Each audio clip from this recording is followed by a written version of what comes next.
Hola, hola, bienvenidos a Big Left. Miren, no tengo tiempo, digamos, de internet. ¿Por qué? Porque no tengo internet. Entonces, cuando voy al pueblo, puedo subir un video y a veces voy 2 veces a la semana a hacer compras, a hacer diligencias, trámites. Entonces, la producción que tengo en mi mente es mucho más prolífica.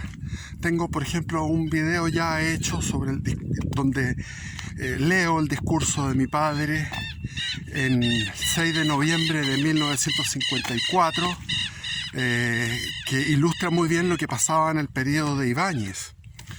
Es muy interesante. También tengo otro video hecho con Fascismo 2, número 2, análisis del fascismo, etc. Pero lamentablemente el acontecer, la cosa del día a día en Chile es tan repugnante, me da tanta ira, que no puedo sino hablar de esto. Todo mi pensamiento está en un video que hace el señor Antonio Arroyo Simonetti. Antonio Arroyo tiene un canal que se llama Voz Soberana. Hizo un video hace poco, un directo que se llama Pinochet era un estadista, y otro, un título más largo, pero así se pueden ubicar. Todo lo que dice este hombre es lo que yo pienso. Incluso me dio rabia porque dije, yo todas estas cosas las quería decir. Estaba con mi indignación. Y todo eso, lo que él dice, es lo que yo digo seriamente. Lo que yo pienso seriamente. El análisis que él hace no me sorprendió porque es lo que yo tenía pensado decir en el video que tenía. Bueno, como él lo dijo, pueden ir a ese canal, Voz Soberana, y verlo. Si les interesa el pensamiento serio mío, es ese, políticamente. Coincide a la perfección con lo que dice este joven Arroyo Simonetti, Antonio Arroyo Simonetti. Bueno, Voz Soberana. Pero tengo que hablar en estas cosas, me voy más hacia la derecha por instinto, me voy más a la derecha que él, me voy más a la derecha que nuestro gran anciano de la tribu, el anciano que está tan lúcido, Hermógenes Pérez de Arce. Ahora, nunca puedo irme tan a la derecha como mi hijo, porque mi hijo sí que es, o sea, si yo soy Urano, mi hijo es Plutón, está en otra órbita.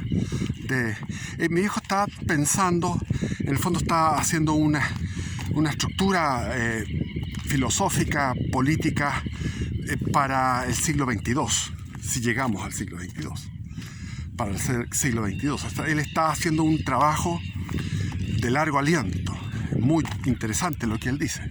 Ahora, como yo soy apocalíptico, y ahí en una sola cosa discrepo con Arroyo, en el sentido de que los testigos de Jehová no son los que le llevan en este momento la batuta, no, somos los católicos del remanente fiel, los que estamos por una serie de revelaciones privadas, que llamamos privadas porque la revelación pública es la Biblia, la Sagrada Escritura, pero hay las revelaciones privadas.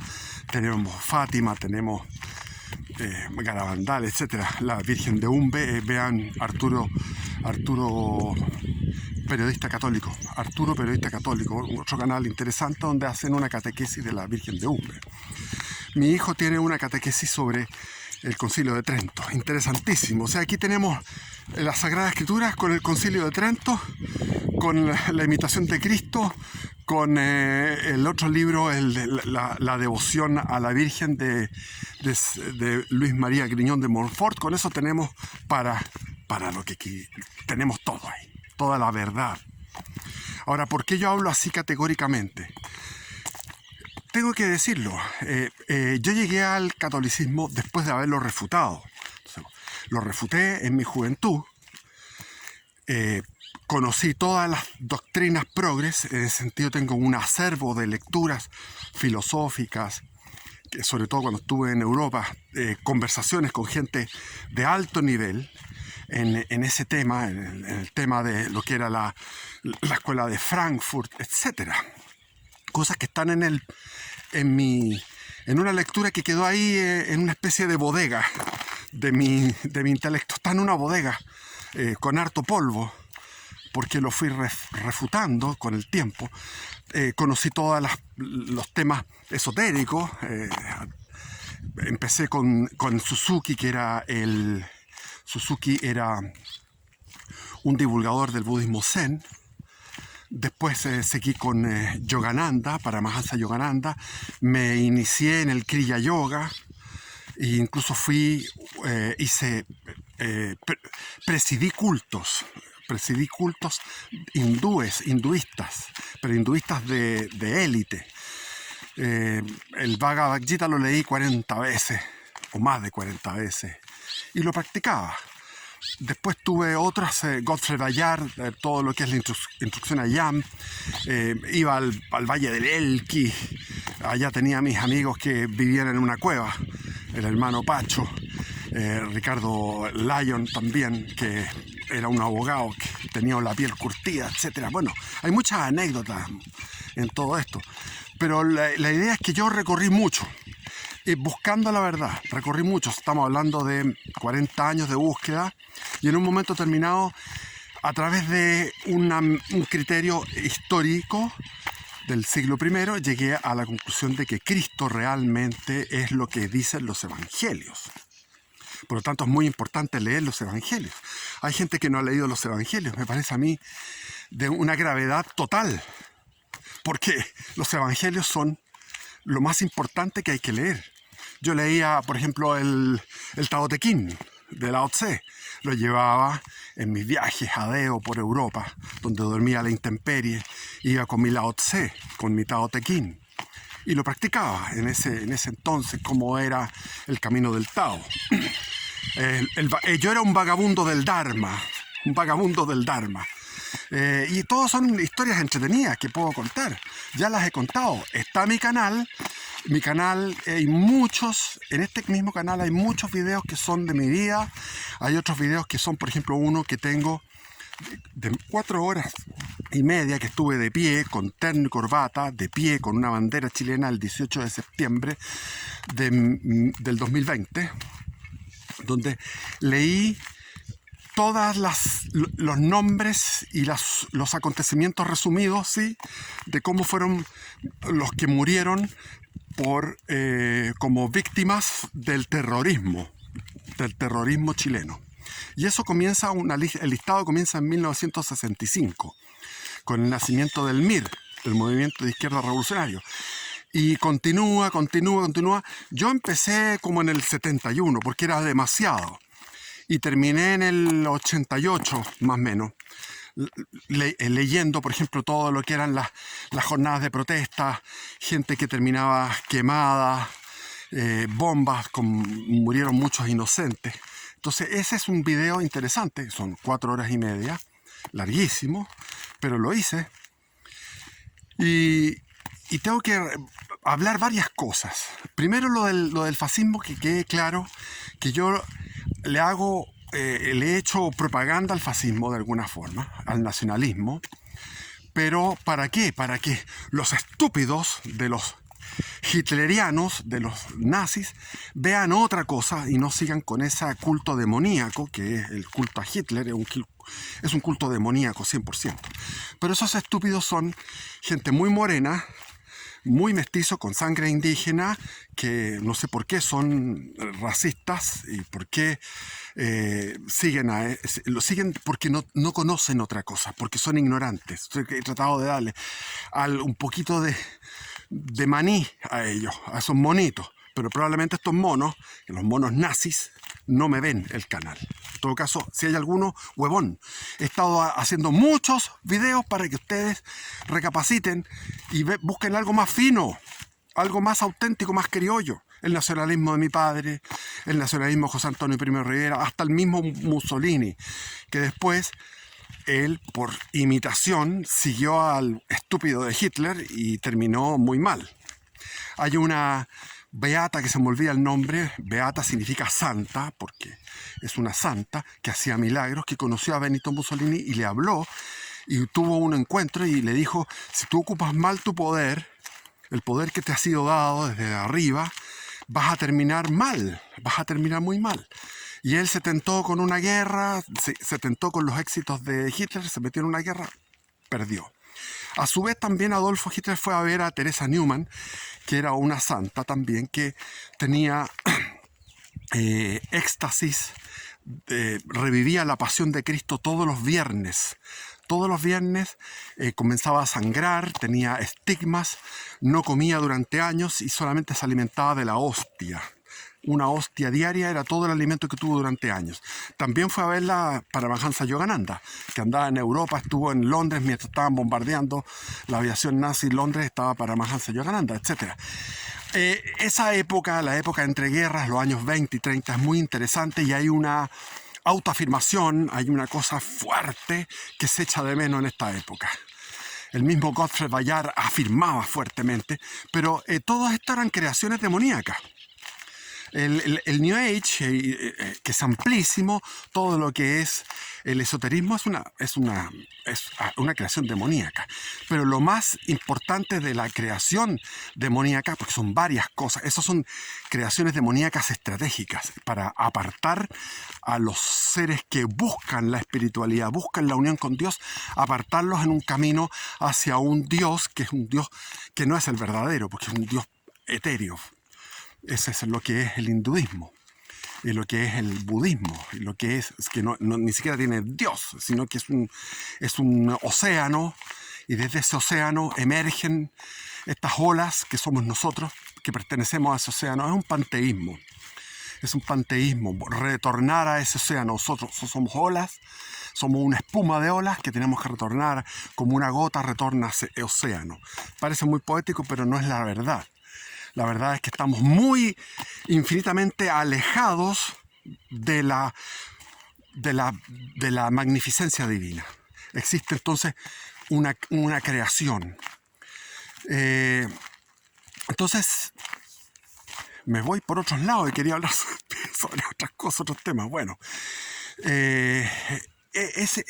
recorrí todo aquello. Entonces, cuando yo estoy hablando cosas cuando yo les estoy soplando, porque no tienen tiempo, porque yo he tenido tiempo y yo me he dedicado, les estoy diciendo con toda mi sinceridad de mi corazón, con toda mi honestidad intelectual, las verdades. Por ejemplo, las Naciones Unidas. He leído un libro interesantísimo con datos que daba el hombre que era un cubano. Este cubano escribió este libro sobre las Naciones Unidas. Yo lo fui leyendo y me hacía sentido cada hecho, porque cuando uno lee historia todo el tiempo, por ejemplo, leía cuando era joven, cuando era, qué sé yo, la historia de Roosevelt, por darte un ejemplo, o cómo fue la guerra de los 7 días, con Moshe Dayan, cómo conquistaron Jerusalén, etc. O sea, todas estas circunstancias históricas uno le van cuadrando, cómo fue la guerra de Corea, todo eso que leí me hacía sentido en el libro. O sea, el libro no era un libro que estuviera inventando, como hay un youtuber que se llama Ramón Freire, que inventa cosas y él se cree lo que inventó.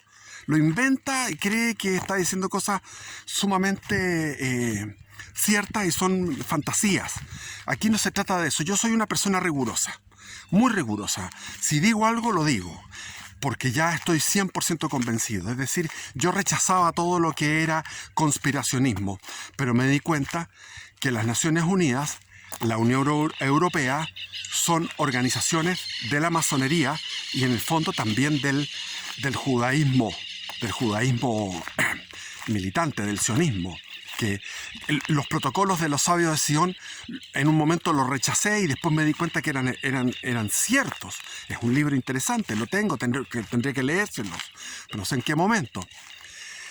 Leí el libro del cardenal Caro sobre la masonería, me cuadraba 100%. Es decir, nosotros estamos en un lugar que es Hispanoamérica. Hispanoamérica llevamos 200 años sufriendo. 200 años sufriendo un error, un fracaso. ¿Por qué? Porque nos separamos de nuestra madre patria, que estaba también sufriendo el problema del liberalismo y el problema de los Borbones, y nosotros tomamos un camino de independencia y realmente deberíamos retornar a esa unidad, no sé cómo, porque es casi un milagro. Sería solamente la acción de nuestro Señor Jesucristo reconstituir el sacro imperio español. Cuando fuimos más felices, cuando fuimos profundamente felices y no nos dábamos cuenta que estábamos felices. Entonces,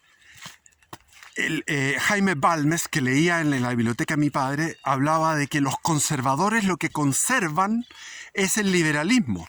Y eso lo vemos ahora. Los conservadores, se les llama conservadores, por ejemplo, al partido radical, al partido republicano, se les llama incluso ultraderecha, pero ellos están conservando el liberalismo que fue ultra izquierda en el siglo XIX. Y en el siglo XVIII con la Revolución Francesa. O sea, ellos están por Danton, Marat, Robespierre, por Rousseau, Diderot, D'Alembert, Montesquieu, Voltaire, etc. Kant, puros errores. Ellos están por esos errores. Incluso escogieron ahora a una jefa de ellos que es mujer indígena. Puta que son huevones. ¿Cómo no tienen carácter, weón? O sea, pues cogen una huevona indígena. O sea, perdóname, yo no la conozco. Perdón la expresión. Pero es que da rabia. O sea, están cogiendo una Loncón. Yo sé que no es Loncón. Yo sé que ella es republicana y toda la cuestión. Y es mucho mejor persona, seguro. Yo no la conozco, pero debe ser el desjuegue. Pero resulta que pasan cosas. Y Kast, mutis, ni pío. El único que habla es nuestro amigo Pedro Pool y los canales nuestros. Pero él ni pío. Es decir, nadie va a defender el gobierno militar. El gobierno militar tiene que ser defendido. Porque tú cuando atacas, la mejor defensa es el ataque. Entonces tú tienes que entrar a atacar. ¿Cómo vas a entrar a atacar? Muy simple, muy simple. Muy simple. Cuando tú atacas, tienes que empezar a criticar el gobierno de Allende y a criticar el gobierno de la democracia cristiana. Para eso necesitas tener argumentos, necesitas tener conocimiento y seguridad. Entrevistaban la Mónica Rincón, entrevistaba al señor Esquella, que es el presidente del partido republicano. Le preguntaba si Pinochet, que un militante dijo que era un dictador, y el otro, que es el señor Luis Silva Irarrázaval, había dicho que era un estadista. Bueno, el tipo se jodió, no respondió, se fue por la tangente. Eso es lo peor. Porque a mí me surgió inmediatamente la respuesta, que la da Arroyo, y a mí me surgió la respuesta inmediatamente. Viendo la televisión dije, pero bueno, si las dos cosas. Pinochet fue dictador. Fue dictador por 7 años. Fue dictador de un organismo colegiado, que eran la Junta de Gobierno. Entonces la Junta de Gobierno fue la dictadora. Los 4 miembros de la Junta de Gobierno. Y eso comenzó el 11 de septiembre del 73 y terminó el 11 de marzo de 1981.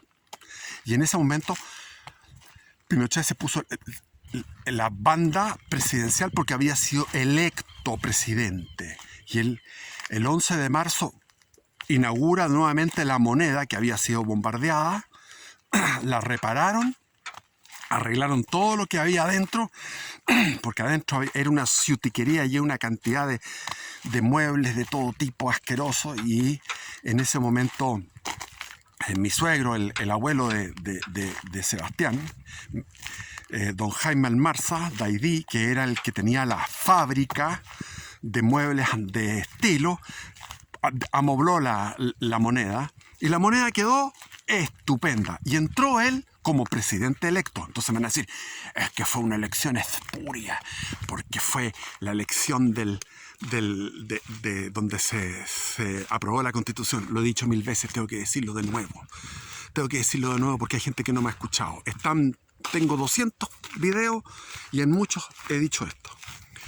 Yo trabajé el año 79 casi todo el año. Como encuestador, gané el premio al mejor encuestador de la empresa Gallup, que es una empresa norteamericana, que el gobierno militar había mandado a hacer una encuesta que eran 80 preguntas, y esas 80 preguntas eran todas muy interesantes. Y yo recorrí todas las poblaciones, recorrí todo Santiago, de ABC1 hasta LE, todo el espectro socioeconómico. Como les digo, gané el premio al mejor encuestador. Y yo me di cuenta, siendo opositor y siendo en ese tiempo simpatizante y ayudista del movimiento de izquierda revolucionario, MIR, yo me di cuenta de que realmente la gente, porque algunos me dicen, no, es que tenían miedo. No, bueno, si uno se da cuenta cuando tienen miedo, cuando no quieren contestar. Pues tú decías, ¿quieres contestar? Sí. Tú, cuando tenían miedo, uno se da cuenta, era muy poca gente la que tenía miedo. No tenían miedo, estaban relajados. Lo digo porque yo no soy huevón. Yo me sentaba con ellos, me convidaban pancito con margarina dorina, con el té supremo, y conversábamos con la pantalla de televisión Antú, que era de blanco y negro, etcétera. O sea, no me pregunten, no me digan hueá, porque no soy huevón. Entonces, el 65% de los encuestados estaba por Pinochet. El 65%. Y ese fue el resultado de la elección, donde se aprobó la Constitución ese 11 de septiembre de 1980. Y para agregarle más todavía, yo participé en el control eleccionario, que fueron distintas organizaciones de la Iglesia. Entre ellas yo estaba en la Academia de Humanismo Cristiano, que era como una universidad en proto-universidad en ese momento, que la sede estaba frente al Parque Forestal. Y llegábamos los que estábamos controlando la elección, que la elección fuera limpia. Llegábamos con lágrimas en los ojos porque habíamos perdido, porque el triunfo era aplastante, era un tsunami electoral a favor de Pinochet. Pinochet sacó un 65% en el plebiscito y fue un presidente con una constitución aprobada y fue nombrado presidente porque la elección era la constitución y él como presidente por 8 años. Y después vino el plebiscito del año 88, donde Pinochet fue derrotado. Entonces, ese plebiscito sí es válido, el otro no es válido. Momentito. Los dos plebiscitos, yo estuve en esos dos. Los dos fueron iguales. Bueno. Entonces fue dictador de un grupo colegiado de cuatro fuerzas armadas, donde él estuvo durante 7 años. Entonces ya el año 81 fue presidente de Chile, fue presidente. Y ahí se empezaron a hacer las leyes orgánicas constitucionales. Cuando estaba la Constitución, las leyes orgánicas constitucionales. Entonces, después hablan del el cobarde de Esquella, dice, no, es que los derechos humanos, la violación de los... No sigan diciendo esa tontera, huevón. Pinochet no violó los derechos humanos. Oh, pero este es un estúpido fanático. Huevón, yo fui de izquierda, sé lo que es eso. Obviamente que cuando tú haces una actividad contrainsurgente, vas a tener algunas víctimas inocentes. Yo les pongo por caso, si tuvieran que eliminar la CAM y toda la organización terrorista que está en la Araucanía, eso tendría que inevitablemente ejercerse lo que se llama apremios ilegítimos, o sea, torturas. Santo Tomás de Aquino habla de torturas legítimas. Hay torturas que son legítimas, racionales. Entonces, hay torturas y torturas. Pero no puedes tú pedir que tú tienes un organigrama, tienes aquí uno, aquí otro, en ese organigrama que no lo tienes bien consolidado de cómo es la estructura y la organización de ese movimiento terrorista. Necesitas obtener información a través del tormento. Pero tú me vas a decir, pero eso es terrible. Bueno, es terrible, tan terrible como una bomba que revienta y mata a inocentes. Como un estúpido que está esperando en una esquina y le dispara a un carabinero, porque eso es lo que se hacía. Le disparan al carabinero. Es decir, pero no todos eran armados. No, pero es toda una organización. Están los ayudistas, está el Comité Central del Partido Comunista, que después generó lo que fue el Frente Manuel Rodríguez. Entonces vean ese video de 4 horas y media donde yo voy enumerando las víctimas del terrorismo en Chile antes del 11 de septiembre, comenzó en 1965 y no ha terminado. Hasta el día de hoy hay víctimas del terrorismo hasta el día de hoy. Entonces, les digo que era tan perfecto el sistema que tenía la CNI, perfecto 100% no puede ser, porque el ser humano no es perfecto, pero era muy eficiente, como el golpe de Estado fue eficiente, Entonces, esto es como los bolivianos. Los bolivianos dicen, los chilenos se prepararon para la guerra y nos quitaron el mar. Mentira, los chilenos no estaban preparados para la guerra. El año anterior, 1878, teníamos la escuela militar cerrada porque no había presupuesto. Claro, teníamos los acorazados, pero se habían comprado en tiempos de Errázuriz y Sañartu, y esos acorazados queríamos venderlos porque estábamos con necesidad de plata, había que vender los acorazados. Y Chile no estaba pensando ni estaba preparándose para una guerra, no teníamos ni municiones. Teníamos un ejército de 2.000 hombres que estaban en la frontera con los araucanos, y ahí estaban en la lluvia tomándose sus mates y comiendo sus cazuelas. Y con 4 balas para poder disparar a los mapuches. Entonces, ellos dicen, se victimizan hasta el día de hoy, los bolivianos. Pero si eran tan amantes de su puto mar, ¿tenían algún barco de guerra? ¿Alguna patrulla de guerra? ¿Alguna lanchita? No. ¿Dónde estaba la administración de todo lo que es ahora la región de Antofagasta? ¿Dónde estaba la administración de toda esa inmensa región? Con 400 kilómetros de litoral. ¿Dónde estaba? ¿Estaba en Cobija? No. ¿Estaba en Antofagasta? No. ¿Estaba en Calama? No. ¿Estaba en San Pedro de Atacama? Así eran los bolivianos, de recluidos en su Mediterránea, eso. Así eran. Hasta el día de hoy, pero ellos se quejan, ahora tienen unos almirantes disfrazados, tienen una fuerza armada y todo el rato rasgan vestiduras y se quejan y lloran por algo que no valoraban. Lo único que tenían eran 50 policías al mando del Severino Zapata en Antofagasta para matar chilenos, para matar mineros chilenos, para cobrar impuestos. Eso era todo. Les interesaban los impuestos de la salitrera chilena y inglesa. Eso era todo. Entonces, que no me vengan ahora, ¡ay, que nosotros estábamos preparándonos para... Lo mismo, el mismo cuento tienen los izquierdistas. El mismo cuento. Es exactamente lo mismo. Se quejan y toda la cuestión. Lo que pasó fue, en la guerra del Pacífico, que los bolivianos se fueron a una guerra tan campante con los peruanos y no se imaginaron de que les iban a volar la raja. Les volamos la raja. Y la Unidad Popular no pensaba que le iban a volar las rajas como se la volaron. Porque el golpe de Estado fue una blitzkrieg, fue un golpe bien ejecutado. Y en ese sentido, el general en jefe del ejército fue el principal, junto con el almirante Merino, junto con Gustavo Bolí.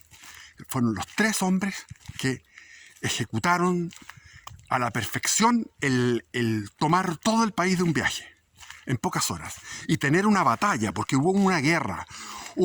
Primero hubo una batalla, la batalla del 11 de septiembre, contra muchos francotiradores. Hubo peleas en los cordones industriales, habría que estudiar qué son los cordones industriales, pero ellos estaban preparados para la toma del poder. Tenían un plan, y ese plan es verídico. Hay documentación del plan. Después han querido negarlo. Entonces aquí hay una lucha por la verdad. Y por eso que tengo que volver a los temas. Me da rabia. Tengo que volver al tema. Yo lo que le decía a la CNI. Yo estuve... los que quieran leer mi libro se llama conversión y apostasía, ahí cuento. Yo tuve tortura, y la tortura, me encontré con un compañero de esa experiencia, y me dijo, mira, están pagando 190.000 pesos en aquellos tiempos, te estoy hablando como el 2004. Lo encontré en el centro, conversamos, me dijo, están pagando, acércate al ministerio de, no me acuerdo cuál ministerio era, del interior creo que era. Bueno, y te metes en un proceso, tú tienes documentación, está certificado, lo tuyo, fuimos a la Vicaría de la Solidaridad en aquel tiempo, y te pueden dar una pensión vitalicia por 190.000 pesos. Yo no quise eso. Después me encontré con otro compañero en tiempos de la Bachelet 1, me decía, oye, están dando trabajo, ¿quieres entrar a trabajar? Le dije no tampoco, porque estaba trabajando en el mundo privado y bueno, y además que yo ya no pensaba como ellos, yo ya me había ido para la derecha. Yo me fui para la derecha en los 90, poco a poco, con mi experiencia de, bueno, ya lo he contado, eso no voy a seguir contando, eso, cómo me fui hacia la derecha, desde la extrema izquierda. Y bueno, fui fichado, yo estaba fichado. Y después pasó el tiempo, el año 86, tenía una amiga que estaba con 2 hijos y no podía hacer su tesis doctoral, que era una tesis doctoral de psicología, y yo le dije, bueno, te hago la tesis, tú me pagas, perfecto. Entonces me fui a un lugar que había encontrado en la cordillera, en una casa era una casa abandonada de piedra. Tenía que ir a buscar el agua con baldes de agua, con baldes de estos de lata, 2 baldes, la llenaba de agua, me llevaba, cargaba batería y escuchaba con cassette, escuchaba música de Juan Sebastián Bach y leía textos me acuerdo de Lacan, de Bion, que son unos teóricos del psicoanálisis. Hice la tesis y la tesis sacó un 7, la tesis que hice yo. Y en ese trabajo, sui generis, los vecinos sospecharon de mí que yo era un extremista, porque mi conducta era poco normal, digamos. Desde ahí miraba a Santiago, desde arriba de la cordillera miraba Santiago iluminado, y cuando eran las protestas veía como brochazos de oscuridad, así, como unas completas, hasta dejar toda la cuenca de Santiago, que era como un lago de luces, de luz, toda esa cuenca de Santiago, oscura.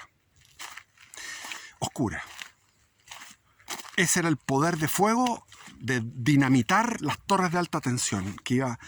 Y también veía cuando tiraban desde arriba se veían los chispazos cuando tiraban las cadenas a los postes para generar cortocircuitos y traer la oscuridad.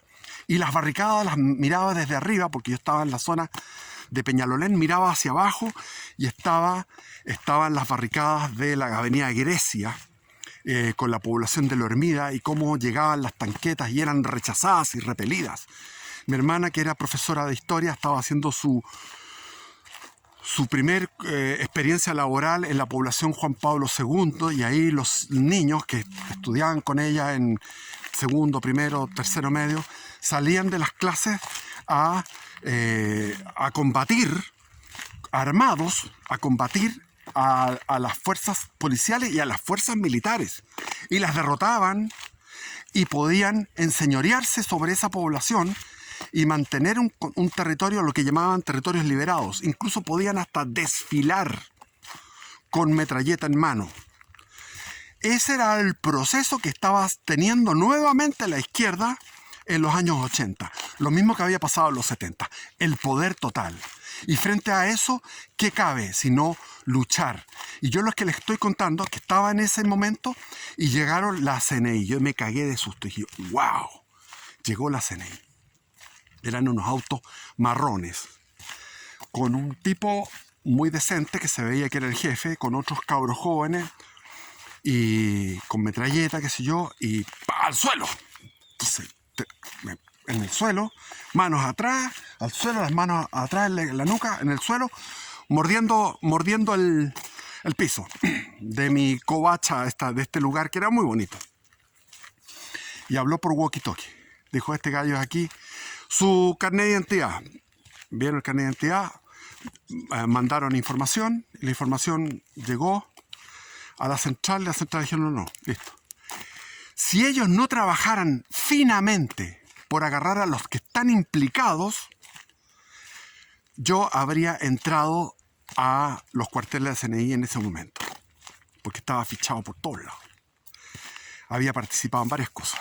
Entonces, era tan preciso, tan quirúrgico como trabajaban en medio de una masa de gente, de un país que estamos hablando que el 55% hablaba todos los días, todo el día contra Pinochet. Porque las viejas hablaban todo el rato contra Pinocho, las viejas comunistas. Los jóvenes en las universidades no se podían ni estudiar, en plena dictadura. No se podía estudiar. Bombas lacrimógenas llegaban al campus oriente de la Católica. Llegaba el movimiento, se armó un movimiento que se llamaba el Movimiento Poder Popular. Cabros cuicos que se creían del poder popular y llevaban obreros, una cosa muy fisicista, llegaban obreros para allá porque el movimiento obrero es mucho más abstracto, no es una cosa de tener obreros en la Universidad Católica. Hicieron una huelga de hambre en las parroquias, porque las parroquias además estaban todas, no todas, pero casi el 90% de las parroquias eran todas comunistas. La iglesia se había transformado en un activismo comunista. Entonces, Pinochet tenía en contra a toda la iglesia. A toda la iglesia. Pero que no es la iglesia de Jesucristo, es una iglesia de mierda. Es una iglesia que cambió la liturgia, los rituales los cambiaron en el Concilio Vaticano II con el famoso Bonini, que era de los masones. Era masón infiltrado, después se comprobó. O sea, si era masón estaba excomulgado de late de sentencia, o sea, automáticamente excomulgado por ser masón. O sea, un excomulgado, un condenado, uno que está trabajando para Lucifer, ese es el que armó todo el cambio litúrgico. Y en Chile tomaron la catedral, los ultraizquierdas, y yo les digo, era impresionante. Las parroquias llenas, la parroquia esa que está en la Plaza Ñuñoa, habían 200 curas revolucionarios y yo los vi. ¿Por qué? Porque por un problema político fui para allá, o sea, para trabajos políticos que tenía. Y ahora las huevonas se ofende la Marcela Santibáñez y dice, ¡ay! Habló de mi hijo, que me mataron a mi hijo. ¿Dónde está la prueba audiovisual de que el pastor Soto habló de su hijo? ¿Dónde está la prueba audiovisual? Yo vi el canal, en un canal de YouTube, muestran lo que hizo el pastor Soto. Y después salió la Carmen Hertz, que esa es del demonio, junto con las otras, que son todas demoníacas, pero profundamente demoníacas, gritándole al pastor Soto, ¡Dios te odia! Claro, el Dios de ella. El Dios del marxismo, el Dios de los masones, el Dios de los maricones, el Dios triple M, masones, marxistas y maricones, el triple M, masones, primero, lo digo en orden cronológico, entró primero a la iglesia los masones, infiltrando a la iglesia, después los marxistas y después los maricones y pedófilos. Llamo maricones a todos los LGTB. Y tiene razón el pastor Soto, si la Biblia lo dice. A la chucha con todas esas cosas. ¿Cómo vas a estar tú con un orgullo gay? Tienes que esconderte, ¿cómo es eso? Si tú eres gay, escóndete. Es una tendencia que odia a Dios, eso sí que odia a Dios. Entonces ellos le gritaban, Dios te odia porque Dios es amor y tú estás odiando. El pastor Soto no estaba odiando, el pastor Soto vi el video, les estaba cantando las claras.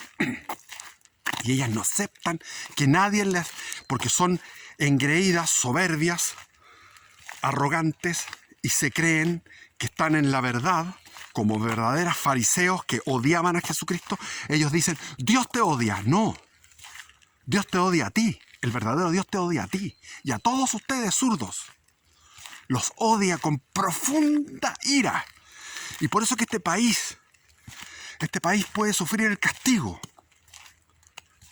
Hispanoamérica está sufriendo el castigo. Estamos sufriendo el castigo. Vienen tiempos malos. ¿Por qué? Porque le hemos dado la espalda a Dios. Le hemos dado la espalda a Dios.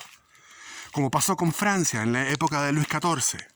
En 1689, la beata Bernardita llegó y dijo: necesito hablar con el rey. Y le dijo al rey Luis XIV, el rey absoluto, donde el absolutismo era negado, era contradictorio con la doctrina de la Iglesia. La doctrina de la Iglesia es monarquista, pero no absolutista. Hay muchos poderes antes del rey. El rey es la coronación de otros poderes locales, de otros poderes asociativos, gremiales, de las familias. Entonces, le dijo, la beata le dijo al rey que tenía que consagrar al Sagrado Corazón de Jesús, poner en la bandera al Sagrado Corazón, consagrar Francia al Sagrado Corazón de Jesús. No se hizo. No se hizo. Y pasaron exactamente 100 años. 1689, 100 años después, 1789, la Revolución Francesa. Y la cabeza de Luis XVI decapitada. El sucesor de Luis XIV. Y todos los males que trajo la Revolución Francesa, que las esparció como una peste Napoleón Bonaparte por toda esa Europa inocente. Hasta que llegó la Primera Guerra Mundial, donde se perdieron esos 4 imperios, que eran 4 imperios importantes, sobre todo el Habsburgo, el imperio de los Habsburgo, precisamente por esta tendencia a la monarquía absoluta. La monarquía absoluta fue el fin de la monarquía. Y viene después Fátima.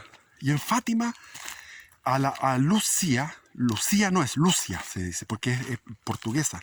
A Lucia, el año 1929, se le aparece la Virgen nuevamente a Lucia, que ya era religiosa, y le dice: consagren Rusia al Sagrado Corazón, a mi Inmaculado Corazón, no al Sagrado, a mi Inmaculado Corazón. No se hizo. No se hizo nunca. Nunca. Y si se ha hecho ahora, se ha hecho de forma absurda, mal hecha y a destiempo. Porque los errores, dijo la Virgen en Fátima, los errores de Rusia esparcirá sus errores. Y esos errores fueron todos los problemas que hubo en el siglo XX con el marxismo, el Papa Pío XI lo declaró intrínsecamente perverso. Intrínsecamente perverso. Y los comunistas chilenos decían: ¿cómo es eso intrínsecamente perverso? ¿Tú has visto la miseria? Creen que con el comunismo se soluciona la miseria. Huevones, genera miseria. El comunismo genera miseria, genera desigualdad, genera despotismo, tiranía. No hay libertad, no hay prosperidad, no hay igualdad. Lo que genera todo eso es el sistema natural, de convivencia natural de los seres humanos. Entonces, el año 1929, Lucia pide eso, no se hace, y nos queda el 2029, 100 años. Porque ahí la Virgen le dijo a Lucia que no sea como pasó con el rey francés. Con el rey francés pasaron 100 años y llegó la Revolución Francesa. Aquí vino la escuela de Frankfurt, vino todo eso, esparcieron sus errores, estamos en el comunismo del siglo XXI. ¿Y qué pasa el año 29? ¿Qué va a pasar el año 29 de este siglo? ¿Qué va a pasar? Algo duro, sin duda, porque no se le ha hecho caso a la Virgen. No se le hace, al no hacer caso a la Virgen, a Dios, para que me entiendan los evangélicos. Y eso, tenía otras cosas más que decir, pero la Marcela Santibáñez inventó, al parecer, eso. Y la izquierdita cobarde: ¡ay, pobrecita! ¡Ay, pobrecita la Campillay! Otra diabólica, la Campillay. Mentirosas. La Loncón, mentirosas. Y además, podridas, moralmente podridas. Y a eso le hacen la reverencia en este país. A esas personas le hacen reverencia y las apañan. Bueno, se me fue el tiempo. Ya hablé algunas cosas que quería hablar. Bendiciones y viva Cristo Rey. Yo les digo una cosa, en cualquier momento se corta. Qué duro es para nosotros dejar de tener internet, dejar de tener televisión, dejar de tener música, dejar de tener todo lo que tenemos. Los ermitaños, los anacoretas, ¿qué es lo que tenían? Nada. Silencio todo el día, silencio. En el desierto, en Tebaida, en Antioquía. ¿Qué es lo que hacían? Oraban todo el día. ¿Podemos hacer nosotros eso? ¿Podemos? Ni cagando. Somos la última chupada del mate de la decadencia humana. La última chupada del mate de la decadencia humana. Por eso que se dice que Cristo llegó en la plenitud de los tiempos. O sea, en los tiempos de Augusto, del emperador Augusto, era la plenitud. Sí, señor. Nosotros hemos acumulado experiencias de defensa contra la naturaleza. Acumulación de experiencias de defensa contra la naturaleza. Pero no hemos progresado interiormente. No hemos tenido un progreso espiritual y cuando lo tuvimos lo fuimos perdiendo poco a poco, por lonjas, por tajadas. Primero por la Reforma Protestante, después con la Ilustración, después con las revoluciones liberales, después con las revoluciones marxistas y con este post-marxismo que ya es la última, lo que botó la ola de degeneración humana. ¿Tenemos fuerza como para estar durante toda nuestra vida sin el ruido y sin la compañía de internet? ¿Tenemos fuerza? No. No tenemos fuerza. Y en cualquier momento se me detiene el celular. Porque dice 45 minutos, 46 minutos y eso. Pero yo les digo eso, es impresionante. Lo endebles que somos espiritualmente en esta época. Y nuestros nietos, yo tengo nietos, hijos, todos videojuegos. Yo jamás hice videojuegos en mi vida porque era otra época, otra generación. Era otra generación. Pero los videojuegos, las adicciones, pornografía.